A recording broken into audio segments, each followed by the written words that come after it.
किस्त number 2 part 1। ज़ैन बच्चे आज इतनी जल्दी घर आ गए? ज़ैन को 10 बजे घर आते देख गुड़िया शाह ने पूछा, मगर वो सबको नज़रअंदाज करता अपने रूम में घुस गया।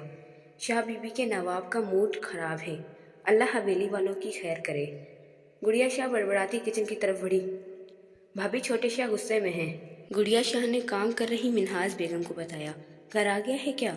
जी, अच्छा मैं देखती हूँ। हाथ साफ करती वो किचन से निकल गई। छोटे शाह, मिन्हाज बेगम की आवाज़ पे इसने जल्दी से दरवाज़ा खोला। क्या हुआ आपको? आप परेशान लग रहे हैं। बेड पे बैठते उन्होंने नरमी से पूछा। कुछ नहीं हुआ माँ, आप परेशान क्यों होती हैं? इनकी गोद में सर रखते इसने सुकून से आंखें मूंदते कहा। लेकिन इनको अपनी तरफ देखता पाकर मुस्कुराया तो उन्होंने बेसाख्ता माशाअल्लाह कहा। बस सर में दर्द है, ऐसे ही बात है ना? न जाने क्यों इन्हें यकीन न आया तो इसने सर हिलाया। अच्छा आप फ्रेश हो लो, मैं चाय और दवा भिजवाती हूँ। इसके सर को चूमते वो मुस्कुरा के बोली और रूम से निकल गई।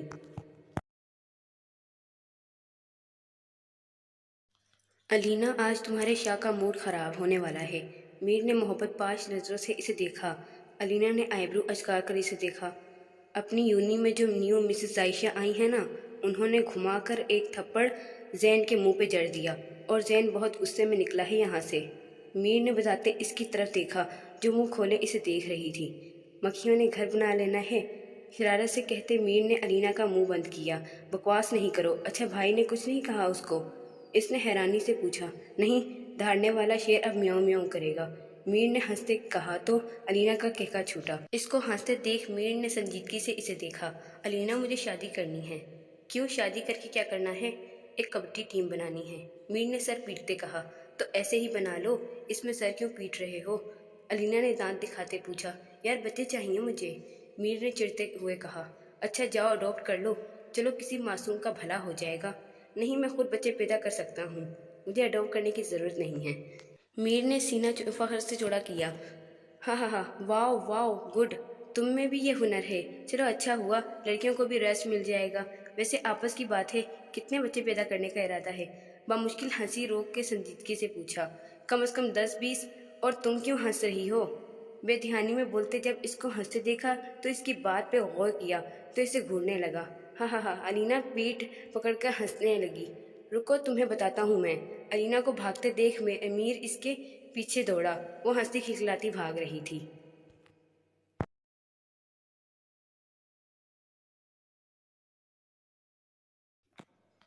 चलो कल मिलते हैं, जायशा ने इसके गले लगाते कहा तो सहर ने इसके गिर्द मजबूती से हाथ बांधे इसे ऊपर को उठा लिया कि जायशा की चीख निकली। हाय मेसनी, छोड़, मैं गिर जाऊंगी। अब नहीं उतारूंगी, चल आदाब व एहतराम से बोल। सहर प्लीज़ मुझे नीचे उतार दें, फिर उतारोगी। सहर ने इसके गोल गोल घुमाते कहा। अदब के तुम लायक नहीं और एहतराम मैंने तुम्हें देना नहीं। प्लीज़ की कुछ लगती, देखती हूँ कितना दम है तुम्हारे इन डोलों में, कब तक मुझे उठा के रखते हैं। जायशा ने आंखें घुमाते उंगली इसके बाजू पे घुमाने लगी। हाँ हाँ हाँ, पीछे मरो तुम। सहर ने हंसते हुए इसे नीचे उतार कर खफगी से इसे देखा। आया मज़ा? बड़ी आई, जायशा को उठाने वाली हूँ, चलो भागो अपने घर। जायशा हंसते हुए इसे मिलती गाड़ी में बैठती गाड़ी भगा ले गई। मामा, मैं जायश के घर जा रही हूँ, थोड़ा लेट हो जाएगी। शाम का वक्त था जब सहर ने आयला खान से कहा, जो किचन समेट रही थी। ख्याल से जाना, उन्होंने मसरूफ से अंदाज में कहा तो वो सर हिलाती गाड़ी लेके जायशा के घर के लिए रवाना हुई। उफ जायश, कॉल उठा ले। गाड़ी चलाते वो बार बार जायशा को कॉल करती फ़ोन से काफ़ी उलझी हुई लगी थी। Oh no no no. Mobile से सर उठा के सड़क पे देखा तो अपनी गाड़ी के बिल्कुल पास ट्रक को देख वो बौखलाई। मोबाइल फेंकते इसने जल्दी से गाड़ी राइट साइड में कहा और गाड़ी खुद ही रुक गई। थैंक्स अल्लाह जी। ज़ोर से धड़कते दिल पे हाथ रखते इसने खुदा का शुक्रिया अदा किया, वरना इसे लगा आज इसका आखिरी दिन है इस दुनिया में। खौफ से इसके पसीने छूट गए थे, अभी भी वो कपकपा रही थी। आंखें बंद करके सीट से टेक लगा के गहरे गहरे सांस लेने। शीशे पे किसी ने नाक किया तो इसने आंखें खोल के बाहर देखा, जहां वो आदमी कुछ कह रहा था। वो अब काफ़ी हद तक कंट्रोल कर चुकी थी खुद पे। माथे से पसीना साफ करती वो कार से निकली। इर्द गिर्द काफ़ी लोग जमा हो गए थे। शहर ने गौर किया तो देखा इसकी गाड़ी ने आधी सड़क ब्लॉक कर रखी थी और वो जो समझ रही थी गाड़ी खुद ब खुद रुकी है, लेकिन गाड़ी किसी और की गाड़ी का कबाड़ा करके रुकी थी। ओ बीबी, गाड़ी चलाना नहीं आती तो चलाती क्यों हो? हाँ, देखो गाड़ी का इतना नुकसान कर दिया, ड्राइवर ने गुस्से से डांटते कहा तो शहर शर्मिंदा हुई।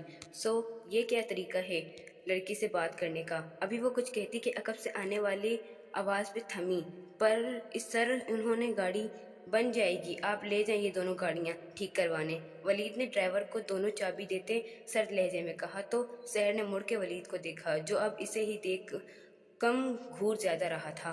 आए, हाथ के इशारे से गाड़ी में बैठने का कहते इसने ड्राइविंग सीट संभाली। कितना बेमुरव्वत है बंदा, लड़की के लिए दरवाज़ा ही खोल देता है। कार में बैठती वो बड़बड़ाई। कुछ कहा? वलीद ने सवालिया नज़रों से पूछा तो इसने नफ़ी में सर हिलाया। वैसे ध्यान कहाँ था आपका? इतनी लापरवाही, क्या आपको नहीं पता गाड़ी चलाते वक्त मोबाइल यूज़ नहीं करना चाहिए? खुदा ना खास्ता अगर आपको कुछ हो जाता तो आनी का क्या होता? सोचा है आपने? इतनी केयरलेस कैसे हो सकती हैं आप? जब्त करने के बावजूद भी वो अपने लहजे को नरम न कर पाया। ये सोचना भी सुहान रूह था, अगर गाड़ी ट्रक से टकरा जाती तो। सुस्की की आवाज़ आई तो शहर को देखा, जो आंसू बहा रही थी। इसको रोते देख वो बौखलाया। हे शहर, सॉरी सॉरी, एक्चुअली तुम्हें डांट नहीं रहा था, मैं बस समझा रहा था कि इतनी लापरवाही अच्छी नहीं होती। गाड़ी साइड में रोकते वो इसकी जानिब टिश्यू बॉक्स बढ़ाते बोला, मैं आनी को बताऊंगी कि वली ने डांटा। सूं सूं करती भीगी आवाज़ में कहा तो वली मुस्कुराया। ओके मेरी माँ, अब रोना तो बंद कर दो, वरना मेरा यहाँ कोई चुड़ैल देखने का इरादा नहीं है। इसके सामने हाथ जोड़ते वली ने शरारतन कहा। शहर ने खफगी से इसे घूरा। आपको चुड़ैल से डरने की ज़रूरत नहीं है, क्योंकि आप खुद किसी जिन से कम नहीं हैं। शहर ने हंसते हुए कहा। वली तो अपने बारे में जिन लफ्ज़ सुन के ही सदमे में था। अभी घर चलें, सदमा थोड़ा कम कर लें, मुझे जायश से मिलना है। जल्दी आप घर जाकर सदमे में चले जाना। ओके अब चलो, इसको सदमे में देख शहर ने कहका लगाते कहा तो वह वली ने इसे घूर के कार स्टार्ट कर दी। अस्सलाम वालेकुम। जायशा जैसे ही घर पहुंची, सामने किसी फैमिली को देख सलाम करती ऊपर रूम में भागी। जल्दी से फ्रेश होकर नीचे आई और किचन में माँ के पास गई। मामा, ये कौन है और हमारे घर क्यों आए हैं? जायशा ने दिल में मचलता सवाल पूछा। मेहमान है, और मेहमान घर क्यों आता है? उन्होंने उल्टा इसी से सवाल किया। सीधा सीधा जवाब भी दे सकता है बंदा। तुम्हें सीधा जवाब समझ आता है क्या? उन्होंने इसी के अंदाज में पूछा। सही से बताएं मामा, वो चिड़ी तुम्हें देखने आए हैं। मिसिस शाह ने मुस्कुरा के इसे बताया। क्यों, मैं कोई आर्टिफिशियल पीस हूँ? इसने नासमझी से कहा। या शायद समझना नहीं चाहती थी। जायशा तुम्हारा हाथ मांगने आए हैं, मिसेस मिर्ज़ा ने इसे समझाना चाहा। क्यों भाई, इनके हाथ कहाँ गए जो मेरा हाथ मांगने आए हैं? मेरे तो हैं ही सिर्फ दो हाथ, ये भी इनको दे दिए तो सब मुझे टुंडी कहेंगे। साइशा ने रोने की एक्टिंग करते मासूम सी शक्ल बनाई। दूसरों के भी दो ही हाथ होते हैं साइशा, फिर भी मैं हरगिज़ हरगिज़ अपना हाथ नहीं दूंगी। इनको कहो हॉस्पिटल से जाकर ले लें, वहाँ मुफ्त देंगे। मिसेस मिर्ज़ा ने इसे घूर के इसको देखा और बेलन वाला हाथ इसकी जानिब बढ़ाया, जिसे देख साइशा तीर की तिली से किचन के दरवाजे पे पहुंची। हा, मामा आप तो दिल पे ही ले गईं, मैं तो मजाक कर